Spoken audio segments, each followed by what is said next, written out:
wanted to give my kids the birthright that I feel like I didn't have, this sort of the knowledge who they are Jewishly, that, you know, who knows what choices they're going to make in their life. They're they're growing up in a very secular world, so at least they have, no matter what, they'll always have the Jewish, their Jewish identity to fall back on. They'll have the love of Israel, the connection with the holidays,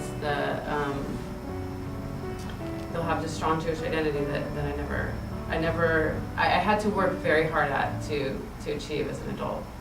And I still feel like I'm behind. And for them, it will be a given. It's a tikkun. So I've been on a path ever since I was 7, trying to recapture what I didn't grow up with and to reclaim the heritage that I have from my bloodline, from my ancestors. And it's been a struggle. It's been many, many years. And I can't think of a time that brought greater pride to me than when my then 7-year-old came home one day and corrected my pronunciation as I was saying the Shema at bedtime, and feeling like, wow, this is an opportunity that my kids are having that I never got to have, and it was really a moving experience for me. And really every day at OHDS has been that way for me.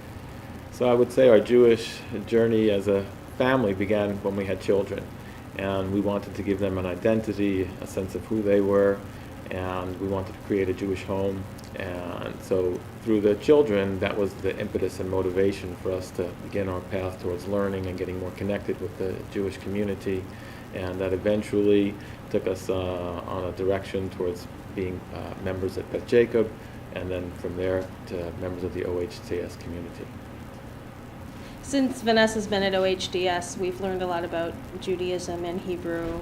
When Vanessa comes home with homework assignments and new projects, she shares them with us, and it's very exciting to get more involved with Judaism.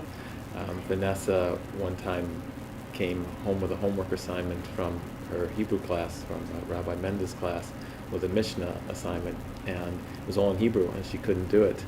And I said, don't worry, just explain to Rabbi Mendel why you couldn't do it. And so that night when she came back, I said, how did it go with Rabbi Mendel? She said, Dad, you're not going to believe it. I said, what did he say? She said, when I told him I couldn't do my homework assignment, he said to me, Vanessa, it's my job to make sure you have every opportunity to be successful in this class.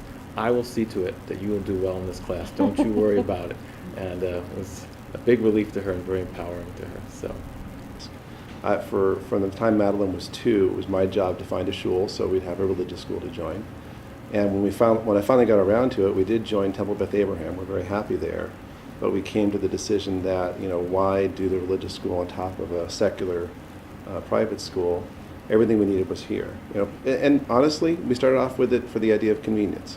You know, why go 2 places? Why not get the benefit of the integrated education? Over time, we've become a shell. You know, I tell people to ask for an honest evaluation of the school. I can't, because I love the school. I'm on the board. We're very involved. Judy's a room parent and, you know, volunteers in many ways. We're not ambivalent. We're very much committed to being here, and I wouldn't have expected that when we started. For our Jewish identity, it's really identity with Israel has been the primary thing. Mm-hmm. You know, we've both been twice. I'm planning to go next year. It's something that's very top of mind for us, and being an advocate for Israel, I think it's something that's a lot stronger for us than it would have been otherwise.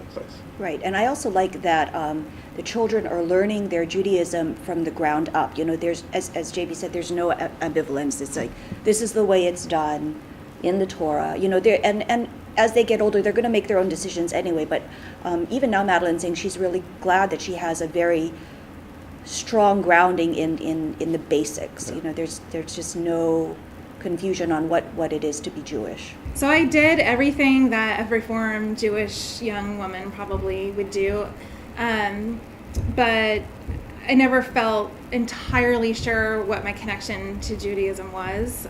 I guess what was important for me was that I wanted to have a Jewish home and I wanted to have Jewish children. Really, it was a great find for us here. I didn't know how I was going to raise these kids Jewish on my own. And when we came down to OHDS one night, and I sat in a small group with the kindergarten teachers, the 2 teachers that were sitting in front of me talking, I said, that is what I want my daughters to be. Strong, independent, Jewish women. I'm learning how a child is learning Judaism, because I'm learning how Sage, who's now just turning 7 in first grade, is learning how to be Jewish. And so I'm seeing it through her eyes, and it's not just learning the Hebrew alphabet and the prayers and not understanding what I'm saying, but learning what Hashem means. And really it's all through what the kids bring home to me. So they're able to really help teach me too how we're going to be a Jewish family. We knew early on that we wanted a Jewish day school education for our children because together we needed to supplement our Jewish knowledge. And we knew we needed the help of a school like Oakland Hebrew Day School to make sure our kids learned what we didn't get. And so the idea that today we have children who are fluent in Hebrew, who come home and talk about what they learned in Mishnah, who are excited about a test in Chumash, who can't wait to go to Israel, is just something that we're totally thrilled about. I had very little foundation in Judaism. Now that I've learned more, I was raised Reform. My grandparents and great-grandparents were very religious, going back into Poland and Ukraine. But my parents' generation were part of the assimilated movement. We in many ways feel very lucky and frankly blessed that we found ourselves here. I mean, the truth is that Alan and I both wish we could go to OHDS. Starting in kindergarten all the way through Right. 8th grade. Right. I mean, I still feel that. I'm jealous that my daughter speaks Hebrew and gets to spend her day studying, Right. Science and Talmud and social studies and Shakespeare, and it's